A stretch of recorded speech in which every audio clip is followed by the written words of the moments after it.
power head on a vacuum cleaner is a great tool for picking up dirt and fibers that may be stuck on the floor or embedded in carpeting or a rug. Unfortunately, that same tool is not very good at cleaning itself. I know you've all seen it, that dreaded hair mat that wraps itself around the beater brush, rendering the once mighty power head all but powerless. Well, this has happened to the power head on my Miele vacuum cleaner, and now I have to deal with it. As usual, my solution is to take it apart.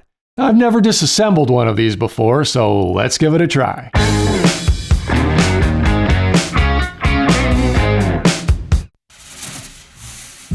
The Miele Electro Premium Floor Brush conveniently uses T10 screws throughout. Disassembly begins by removing the height adjustment mechanism.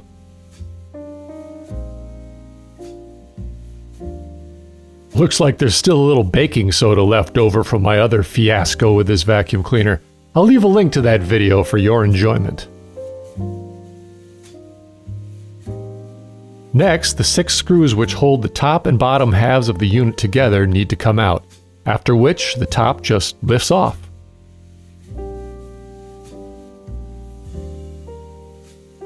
Make sure to keep track of the 2 springs that provide rebound for the arm lock and height selector. The springs are identical, so no need to worry about order. I next popped off the rubber trim, which in hindsight may not be necessary. The left side is under some other parts and would not come out at this point, but it ended up not mattering at all as I never fully removed it. Next out are the 4 screws holding the inner chassis together. I like to mark the locations of these internal screws with a paint pen. It just makes getting things back together in the correct spot much easier, especially with an aging memory.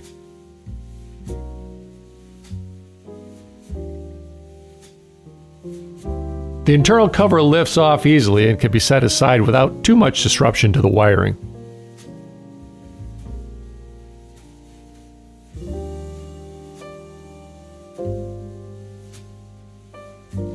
Removal of the heavily burdened beater brush is a simple matter of pulling the 2 end bearing mounts out of their respective sockets and sliding the unit off the drive belt.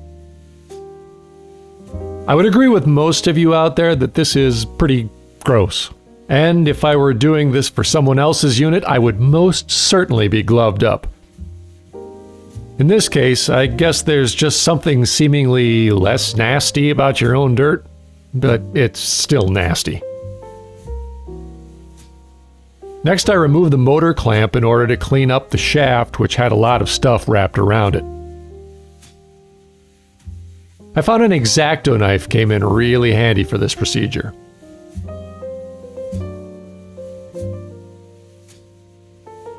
The height selector was also a mess, so I cleaned it up while the unit was open. It's obvious there's lubricant on these parts, which in turn attracts dirt and dust, so I wiped everything down and will lubricate when reinstalling.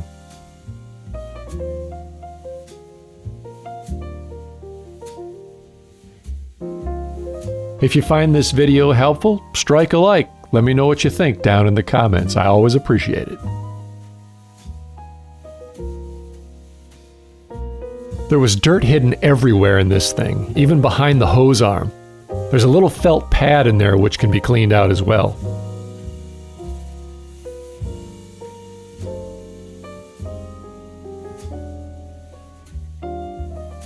With all the guts removed, I vacuumed the base out, using the X-Acto knife to scrape loose any problem dirt.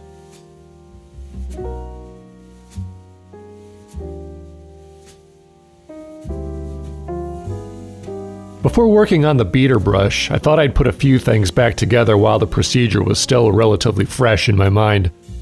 I mounted the motor back in place, making sure to place the belt around the drive cog before putting in the 2 screws on the mounting strap.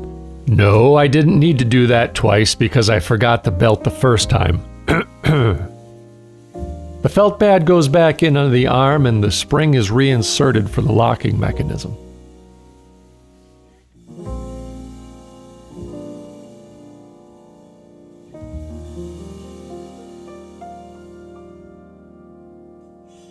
Getting this arm locking mechanism reinstalled was definitely the most complicated part of the whole process. So much so that while editing this video, I took the unit back apart to get a few better shots of what's going on here. When mounted, the clear plastic lever rides along the internal structure of the arm piece and then clicks into the square receptacle to lock.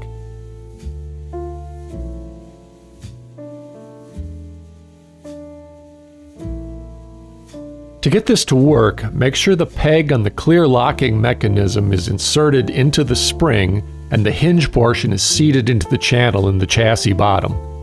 It will be a little unstable until the internal cover is installed and screwed down. That'll be coming up in a few minutes. For now, make sure to take care with the cable management, seating everything in proper channels to ensure that none of the wires get pinched.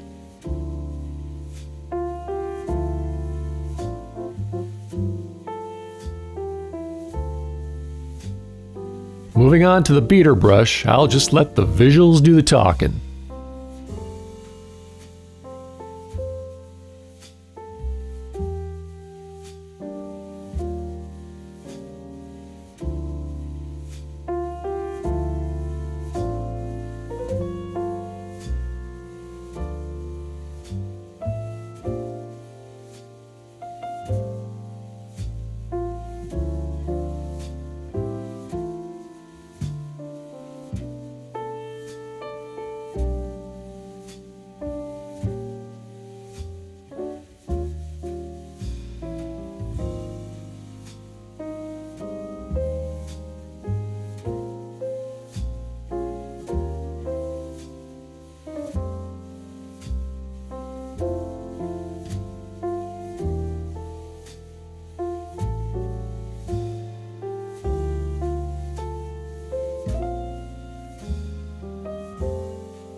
With all that cleaned up, it's time to reassemble. I started with the height adjustment mechanism. I used some silicone grease on the moving parts, not a ton, just enough to provide a little lubrication. First install the spring, then the actuator arm. I put a little bit of lube in all the places where the parts make contact or slide against one another. I'll leave links in the description below to the tools and other various things that I used in this project. Next, install the spring on the indicator wheel as well as the metal plate. Note the orientation of the notch in the plate to the plug on the wheel.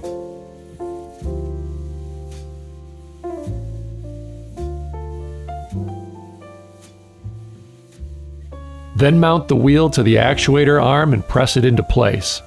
I then added a touch of lube to the opposite side of the wheel.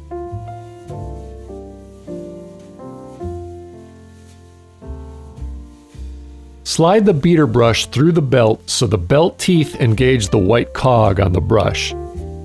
The two end bearings just slide on the brush, then into the slots in the base. Note the smaller end of the bearing carrier points down.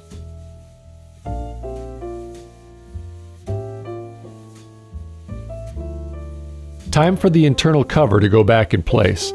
This can be a bit fiddly, so take your time and get everything lined up.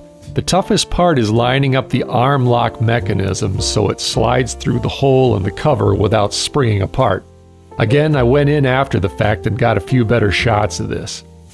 Make sure not to pinch any wires. The top should mate with the bottom completely and snap into place. If you have any gaps where it's not fitting together, something is shifted out of position. Take the top back off, reseat everything, and try again. Do not force the cover down. You'll bind something up at best, and at worst, you'll break something. Just be slow, patient, and let the parts come together. Install the screws, the two springs for the cover pedals, and the small switch cover on the left-hand side.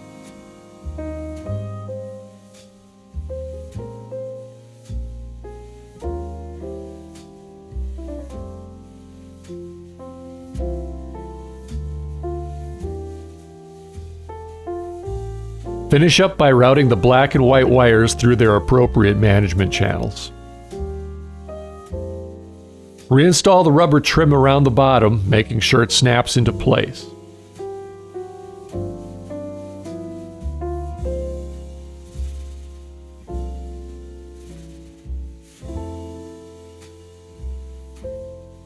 Finally, reinstall the top cover. Again, making sure everything lines up and there are no gaps, and install the 6 screws.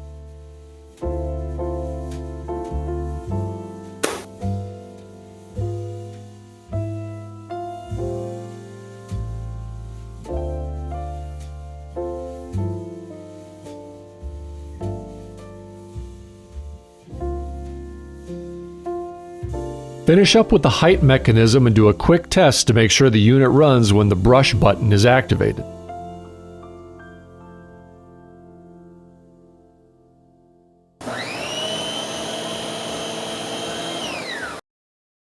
Job done. Well, that was fairly straightforward, and the unit works great again. It does take a bit of fiddling to get everything reassembled and working properly, but with some patience and attention to detail, the job was finished in short order. Now do yourself a favor. Go to your closet and check out the power head on your vacuum cleaner. If that brush looks half as bad as mine, get in there and clean it up. Whoever does the vacuuming in your household, and that may be you, will certainly appreciate it. Leave a comment, let me know how yours looks, and if you cleaned it up, how did it go? Well, that's enough for now. Until next time, I'm mainejason. Get out there and give it a try.